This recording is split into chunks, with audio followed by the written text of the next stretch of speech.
Video start करने से पहले ही बता दूं ये सीजन 2 है। अगर आप लोगों ने सीजन 1 नहीं देखा तो पहले आप लोग वो देख कर आओ। तो चलो बिना किसी बकवास को वीडियो को स्टार्ट करते हैं। तो यहाँ पर हम देखते हैं किसाकी जो है उससे बोल रहा होता है कि कैसा लग रहा है, तुमान का सारा फ्यूचर तुम्हारे हाथों में है, अब तुम क्या करोगे मेरे हीरो। किसाकी जैसे ही उस पर गोली चलाता है फिर हमें अगले सीन में दिखाया जाता है जहाँ पर एक सुनसान अंधेरी रातों में ताकीमिची अकेले रोड पर बैठा हुआ होता है। वो बहुत ही ज्यादा रो रहा होता है और डर रहा होता है। वहीं पर एक इंसान खड़ा होता है और बोलता है मैंने ही तुम्हें बचाया है। फिर हम देखते हैं वहीं पर ही वो देखता है कि अरे ये तो बाजी है, लेकिन वो बाजी नहीं काजू तोरा होता है। फिर बोलता है अच्छा 12 साल बीत चुके हैं तो ये तो जेल से बाहर ही होगा ना। तभी हम देखते हैं काजू तोरा देखता है कि ताकीमिची होश में आ गया है। उसके बाद वो एक के बाद एक पंच उसको मारने लगता है ताकीमिची को। ताकीमिची को कुछ समझ ही में नहीं आ रहा होता कि काजू तोरा मुझे मार क्यों रहा है। तभी काजू तोरा बोलता है उन लोगों ने मुझे कहा कि वो सब तोमान के मेंबर थे, तुम लोग ये सब अब क्या कर रहे हो, तुमने एक औरत पे हाथ उठाया, मुझे उम्मीद नहीं थी तोमान के मेंबर सब ये सब भी करने लगेंगे। मैं चीफियो को बचाना चाहता था लेकिन ताकीमिची को कुछ समझ ही में नहीं आ रहा होता कि ये किस चीज के बारे में बात कर रहा है। तभी काजू तोरा बताता है कि जैसे ही वो जेल से छूटा उसके पास चीफियो आता है और उसे बताता है तोमान अब ये पहले के जैसा नहीं रहा, ये क्रिमिनल का गैंग बन चुका है और पुलिस इन्हें नहीं पकड़ पा रही है। मैं तोमान को पहले जैसा अच्छा करना चाहता हूँ। चीफियो वो इतने दिनों से बस अकेला ही ये सब चीजों को सुलटा रहा था, तुम लोग ये सब क्या कर रहे थे इतने दिनों से। ताकीमिची सोचता है अच्छा अब मेरे को सब चीज समझ में आ चुका है, मैं इतना ज्यादा इस टाइमलाइन में बुरा बन चुका हूँ कि चीफियो मेरे पे अब भरोसा नहीं करता है। फिर काजू तोरा बोलता है तोमान अब बहुत ही ज्यादा बड़ा बन चुका है लेकिन वो अपना रास्ता भूल चुका है।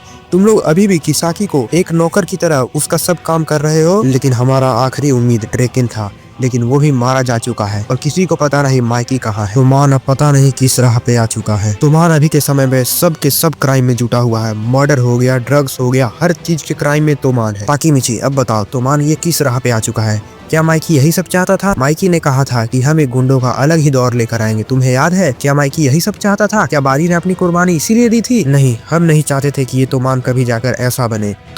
तुम सही कह रहे हो काजू तोरा, ये तोमान वैसा नहीं है जैसा हम लोगों ने चाहा था। चलो हम लोग दोनों मिलकर ये तोमान को फिर से पहले के जैसा कर देंगे। तो चलो हम दोनों मिलकर तोमान को अब वापस लाएंगे। अब जिसको अभी तक समझ में नहीं आया ये क्या चल रहा है तो मैं बता दूं, ताकीमिची को जैसे ही किसाकी मारने वाला होता है काजू तोरा उसे बचा लेता है। फिर हम देखते हैं वो दोनों एक ही कार में बैठे हुए होते हैं। तभी ताकीमिची उससे बोलता है मैं तुमसे कुछ अजीब सवाल पूछने वाला हूँ, क्या तुम मुझे बचा सकते हो कि तोमान ये सब ऐसे कैसे हो गया, मुझे अभी तक ढंग से कुछ भी याद नहीं है। काजू तोरा बताता है ये सब माइकी की वजह से हुआ है, माइकी जैसे ही चेंज हुआ पूरा का पूरा तोमान ही चेंज हो चुका है। क्या ये नहीं हो सकता? क्या ये सब के पीछे किसाकी का हाथ नहीं था? कुछ महीने पहले ही मित्सुआ गायब हो गया और उसे ढूंढने के लिए माइकी को भेजा गया, लेकिन उसके बाद माइकी भी अभी तक नहीं दिखा। फिर काजू तोरा को एक फोन आता है और वो फिर ताकीमिची को बताता है कल रात जब तुम्हें किसाकी ने बांध कर रखा हुआ था तब उसने 5 चन और 5 या को जान से मार दिया है और बताता है कि माइकी जो है वो पुराने सारे तोमांस के मेंबर्स को एक एक करके मार रहा है। उसके पुराने दोस्तों पे अब किसी पे उसको विश्वास नहीं। माइकी अब एविल बन चुका है और उसे जिसने चेंज किया है मैं उनसे बात करना चाहता हूँ और माइकी को वो लोगों से दूर ले जाना चाहता हूँ। और किसाकी इतना ज्यादा वायलेंस कर रहा है कि माइकी अब नॉर्मल नहीं हो पाएगा, इसीलिए मैं तुम्हारी मदद मांगता हूँ ताकीमिची। फिर वो बताता है कि ब्लैक ट्रेन के कुछ मेंबर्स जो कि बच चुके थे वो आगे जाके तोमान को ज्वाइन करते हैं, वो पैसे के लिए कुछ भी कर सकते हैं। तो क्या ब्लैक ड्रैगन को रोकने के लिए ही तोमान को नहीं बनाया गया था? हाँ तुम सही कह रहे हो। फिर काजू तोरा उसे बताता है मेरे कुछ कनेक्शन थे ब्लैक ड्रैगन में पास्ट में, लेकिन ब्लैक ड्रैगन अब पहले के जैसा नहीं रहा है। ब्लैक ड्रैगन ने जो पैसे कमाए हैं उसी से माइकी करप्ट हो चुका है। मैंने उनके बैंक अकाउंट के बारे में पता किया है और मैंने प्लान किया था कि जहाँ से उन्हें पैसे आ रहे हैं मैं उसी रास्ते को बंद करूंगा और इस चीज में किसाकी को रोकेगा चीफियो, लेकिन किसाकी ने चीफियो को मार दिया है। क्या चीफियो कर क्या रहा था? एक दिन हमें एक पुलिस डिटेक्टिव मिलता है, वो उसी लड़की का भाई होता है जिसको किसाकी ने मरवाया था। ताकीमिची समझ जाता है कि ये नारुतो का बात कर रहा है। फिर वो बोलता है तो क्या चीफियो उसका मदद करने वाला था?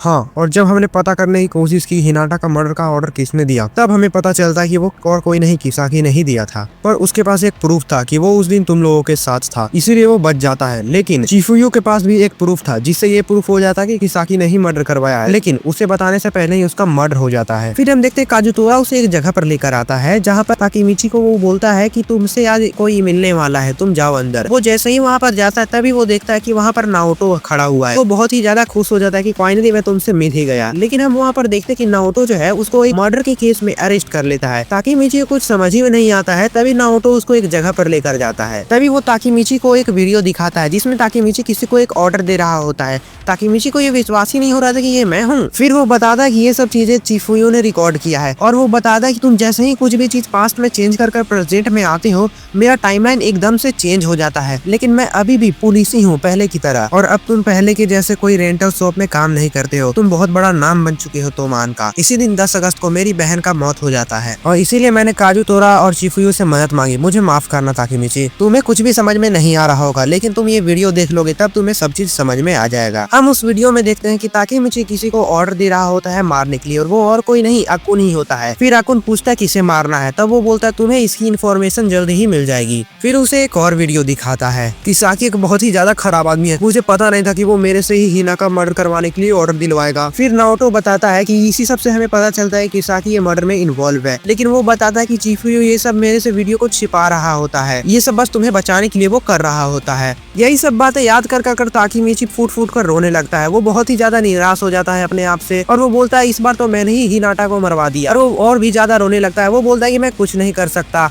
मैं कितना भी कोशिश कर लूं लेकिन मेरे से कुछ नहीं होता। मैं जितना भी बार 12 साल पीछे गया हूँ, मैंने पूरी चीजों को और भी ज्यादा बदतर से बदतर किया है। लेकिन फिर उसे वो समझाता है कि नहीं, ये सब तुम्हारी गलती नहीं है, बस उन लोगों ने तुम्हारा यूज किया है। लेकिन वो बोलता है नहीं, इस बार तो अकुन, चिफुयू और यहाँ तक मित्सुआ भी मर गया। मैं किसी को नहीं बचा पाया, मैं बाजी को भी नहीं बचा पाया। क्या फायदा ये 12 साल पीछे जाने का। लेकिन तभी उसको नाओटो चिल्लाकर बोलता है कि ये सब चिल्लाने और रोने से कुछ नहीं होगा, तुम्हें करना होगा। लेकिन वो बोलता है नहीं, मैं नहीं कर पाऊंगा। लेकिन फिर उसे वो समझाते हुए बोलता है कि तुमने मुझे बचाया है और तुमने तोमान के बहुत सारे मेंबर्स को बचाया है बार बार पीछे जाकर। यहाँ तक तो चिफुयू और मित्सुआ और काजुतोरा ये सब एग्जिस्ट ही नहीं करते थे, लेकिन तुम्हारे चक्कर में ही हम तोमान के इतना अंदर जा पाए और इन लोगों को हमने जिंदा करवाया। तभी ताकेमिची बताता है कि मैं जब पिछले बार पास्ट में गया था तब मैं फर्स्ट डिवीजन का कैप्टन बन चुका हूँ और मैं बहुत ही ज्यादा नजदीक था लीडर बनने के। तो मैंने सोचा कि फ्यूचर में सब चीज सही हो गया होगा, लेकिन यहाँ पर तो और भी चीजें खराब हो गई है। नाओटो से समझाते हुए बोलता है क्या तुम्हें ये अजीब नहीं लग रहा कि तुम जितने बार भी पास्ट में जाते हो, जितने बार भी पास्ट को चेंज करते हो, मेरी बहन हमेशा मारी जाती है और ये किसाकी हर बार उसे मरवा देता है। कुछ तो बात है तीनों के बीच में। तभी वहाँ पर कुछ पुलिस ऑफिसर आ जाते हैं ताकेमिची को ले जाने पूछताछ के लिए। लेकिन तभी नाओटो उसे बोलता है यही हमारा चांस है, तुम जल्दी से पीछे जाओ और इस बार तुम्हारे बीच में और एट्टा किसाकी के बीच में जो भी चीज हो रहा है उसी में कोई ना कोई मिस्ट्री होगा मेरी बहन के बारे में। उसी को पता लगाओ और उसी को चेंज करने की कोशिश करो, हमारे पास ज्यादा वक्त नहीं है। इसी के साथ वो लोग हाथ मिलाते हैं और वो पास्ट में आ जाता है। वो जैसे ही हाथ मिलाकर जा रहा होता है तभी वो अपने मन में सोच रहा होता है कि इस बार तो मैं तुम्हें बचा कर ही रहूंगा हिना। कुछ तो बात है किसाकी, टेट्टा और ये एक्स ब्लैक ड्रैगन मेंबर्स के बीच में, मैं तुम्हें बचा कर ही रहूंगा। यहाँ पर हम देखते हैं पास्ट में हिना के साथ ताकेमिची एक गेम खेल रहा होता है। ताकेमिची एक स्ट्राइक करता है और उसको बोल रही होती है वाह तुमने तो बहुत ही अच्छा किया है। फिर ताकेमिची अपने आप को देखता है और सोच रहा होता है वाह भाई मैं पास्ट में ये क्या कर रहा हूँ, यहाँ पर मैं एक स्ट्राइक खेल रहा हूँ, यहाँ तक मेरे पास अपने ग्लव, शूज और मेरे पास एक बॉल भी है, मैं इतना ज्यादा सीरियस हो गया इसको लेके। वाह। फिर हिना उसको फिर से बोलती है जाओ तुम्हें फिर से एक बार स्ट्राइक करके दिखाओ। वो बहुत ही ज्यादा खुश हो जाता है, बोलता है मैं तो इस बार कर दिखाऊंगा। वो जैसे ही एक रो में स्ट्राइक फेंकता है उसके साथ एक और बंदा एक रो में स्ट्राइक फेंकता है। वो देखता है कि दोनों का स्ट्राइक एक साथ हो गया है। वो ब्लू वाला बोल रहा होता है वाह हम लोग दोनों का तो एकदम परफेक्ट हुआ है। उसको देखकर ताकेमिची एकदम से ज्यादा शॉक हो जाता है क्योंकि वो और कोई नहीं ब्लैक ड्रैगन का एक मेंबर ही होता है। वो उसे बहुत ही ज्यादा डर भी रहा होता है। अब देखो इसके आगे क्या होगा, क्या वो ब्लैक ड्रैगन इसको मारेगा। अब ये ब्लू बालों वाला ब्लैक ड्रैगन का मेंबर ये पास में इसका दोस्त है या दुश्मन, वो तो अब हमें कहानी के आगे ही में पता चलेगा। और इसी के साथ पहला एपिसोड खत्म हो जाता है और इसका सेकंड एपिसोड मैं जल्द ही अपलोड करूंगा। बस उसके लिए कोई ना कोई एक बंदा भी अगर देख रहा तो उसके लिए पार्ट 2 जरूर लिख देना।